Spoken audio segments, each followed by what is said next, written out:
আসসালামু আলাইকুম ভিউয়ার্স, চলে এলাম একটি অবিশ্বাস্য রেসিপি নিয়ে, যেটা আমরা এর আগে কখনো দেখি নাই।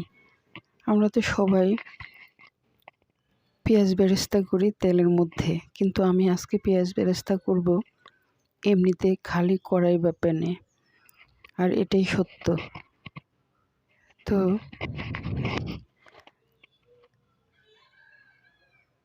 এই পেঁয়াজ বেরেস্তা করার জন্য এখানে আমি কিছু পেঁয়াজ খুব সুন্দর করে ছিলে ধুয়ে পরিষ্কার করে নিয়েছি। এবার পেঁয়াজগুলোকে আমি কেটে নেব, অনেক পাতলা পাতলা করে কেটে নেব। তো প্রথমে আমি পেঁয়াজের মাঝখানে একটা ফালি দিয়ে নিলাম, তারপরে এটাকে এভাবে কুচি করে কেটে নিলাম।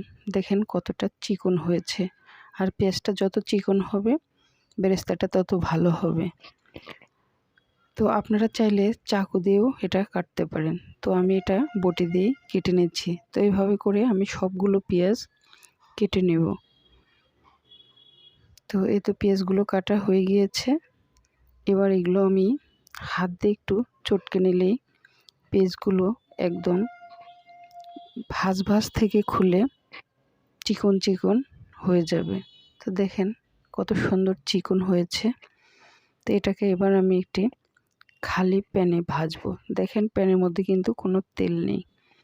তো এখন পেঁয়াজগুলো আমি এভাবে প্যানের মধ্যে দিয়ে ছড়িয়ে দেব। দিয়ে চুলার জালটা আমি অন করে দিয়েছি, আর এটা এভাবে নেড়ে চেড়ে দিতে হবে, মানে প্যানের মধ্যে এভাবে ছড়িয়ে দিতে হবে।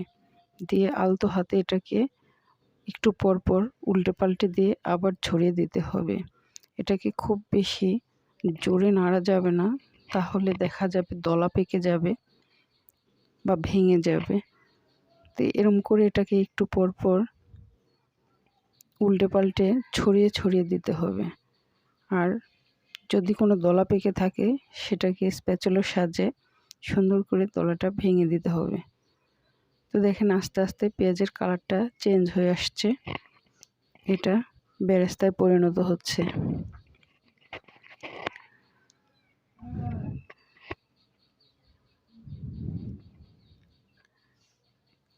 তো আমরা তো এতদিন শুধু তেলের মধ্যেই পেঁয়াজ বেরেস্তা করেছি, এখন থেকে আমরা তেল ছাড়াই পেঁয়াজ বেরেস্তা করব।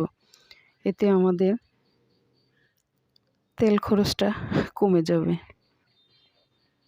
তো এই তো পেঁয়াজটা একদম কালার চেঞ্জ হয়ে গেছে। এই পর্যায়ে কিন্তু এটা এখনও ভাজা ভাজা হয়নি, এটা এখনও ভেজা ভেজা আছে, তাই দলা পেকে যাচ্ছে। তো এভাবে সুন্দর করে স্প্যাচুলার সাহায্যে দলাগুলো ভেঙে দিতে হবে। তো এই পর্যায়ে দেখেন পেঁয়াজটা ভাজা হয়ে গিয়েছে। এবার কিন্তু এটার প্যানে আটকে নেই। এটা কিন্তু কড়াইতেও করা যাবে, শুধু প্যানে করা যাবে তা কিন্তু না, সব যে কোনো পাত্রেই করা যাবে। আর জালটা দিতে হবে মিডিয়াম। তো এই তো পেঁয়াজগুলো একদম ভাজা মচমচা হয়ে গিয়েছে, দেখতেই পাচ্ছেন কত সুন্দর হয়েছে তেল ছাড়াই পেঁয়াজ বেরেস্তা। তো আপনারাও এখন থেকে এইভাবে পেঁয়াজ বেরেস্তা করবেন। তো এই পেঁয়াজ বেরেস্তাটা কিন্তু আমরা যে কোনো বক্সের মধ্যে ভরে অনেক দিন পর্যন্ত এটা ব্যবহার করতে পারবো। আমরা বিভিন্ন কাজে পেঁয়াজ বেরেস্তা ব্যবহার করি। এভাবে করে আমরা অনেকগুলো পেঁয়াজ একবারে বেরেস্তা করে রেখে দীর্ঘদিন ব্যবহার করতে পারবো। দেখেন পেঁয়াজটা কতটা মচমচা হয়েছে, বেরেস্তাটা যে হাতে ডলা দিলে এটা ভেঙে যাচ্ছে। আর এখন আমি এরকম একটা বক্সের মধ্যে এটা রেখে দেব এবং অনেক দিন পর্যন্ত খেতে পারবো।